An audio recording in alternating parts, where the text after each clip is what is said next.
So, this is me, and I'm the owner that was referenced in the Tim Trackers video that garnered over 100,000 views about how they were fixing their house, the house that they don't currently live in, and how they had these terrible neighbors that owned the house next door who stole water from them. And who am I? I don't live there. I haven't lived there in over 2 years. I have an estranged husband who lives there. An estranged husband whom I texted Jenn of the Tim Trackers regarding his perhaps unusual behavior. And of course, I have copies of those. I think what's so disturbing is to be able to make money off of other people's difficulties, which I think is sad, beyond belief sad. And sad in the sense that as I read comments where people were saying that this person should go to jail, namely the estranged husband, I actually found myself defending the crazy guy who's had me on the crazy train for a number of years. But again, who am I? It's a new world and it's a new place where people can make a living off of the internet. And you can make a living off of getting a hoot out of somebody else's story. But the truth is that his story was the saddest story. And that they made light of it just disturbs me beyond belief. My estranged husband got 3 DUIs last year. Count them 3. One in January, where he threatened to kill me and my daughter. And he crashed a company vehicle. And then crashed my car in February. And then crashed yet another one of our vehicles, our remaining vehicle, in April. In that particular DUI crash, the very kind police officer in town drove me 45 minutes so that I could go to rent a car and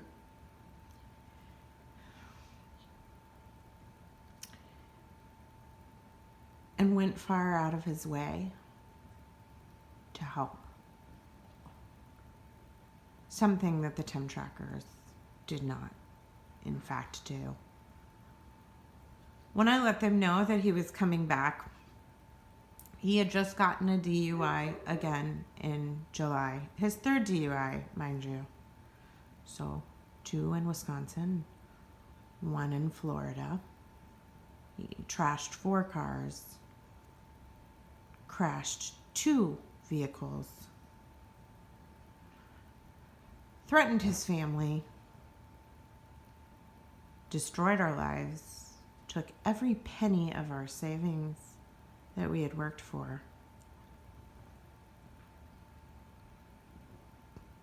And yet,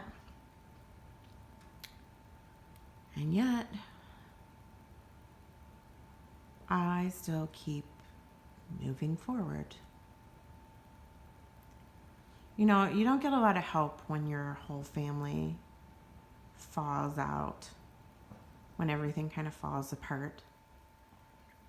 You have people that'll sit there and say, oh my gosh, that's terrible, but they don't really want to get too close to it because, I don't know, maybe it's like having cancer, or maybe they'll catch it, some kind of communicable disease.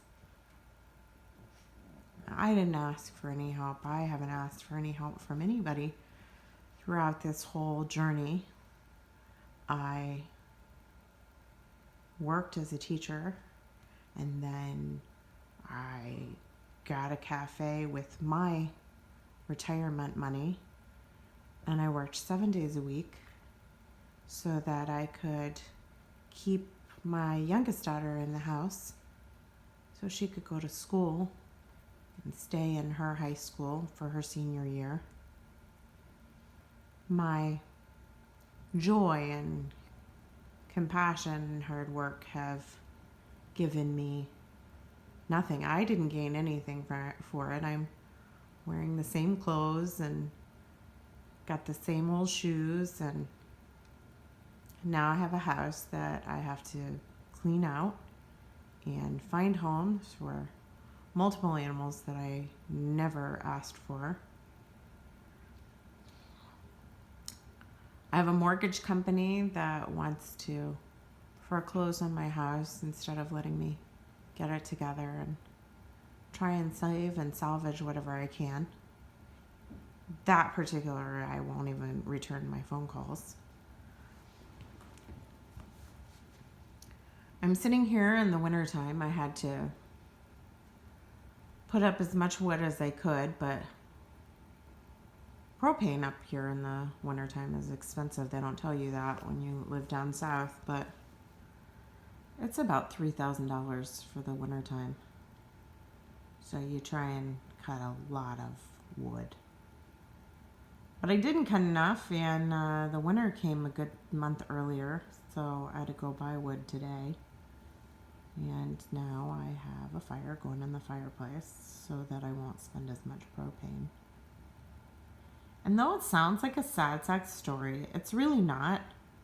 I mean, I'm going to be okay. I'm going to keep going to counseling, go talk about my feelings, go get another job, file for, whatever I have to file for so that I can pay back my debts.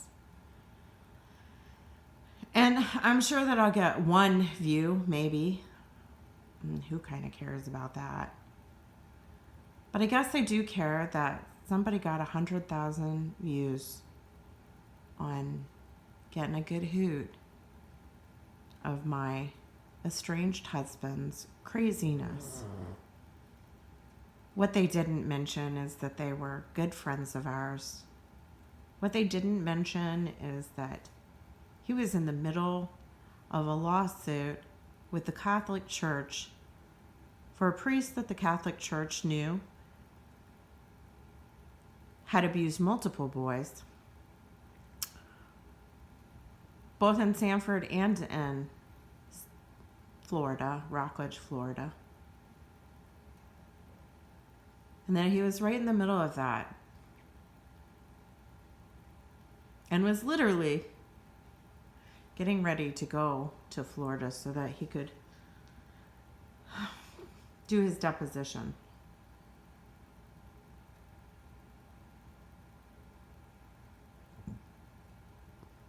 Anyway, you don't really know someone's story, but you sure shouldn't be able to make money off of it.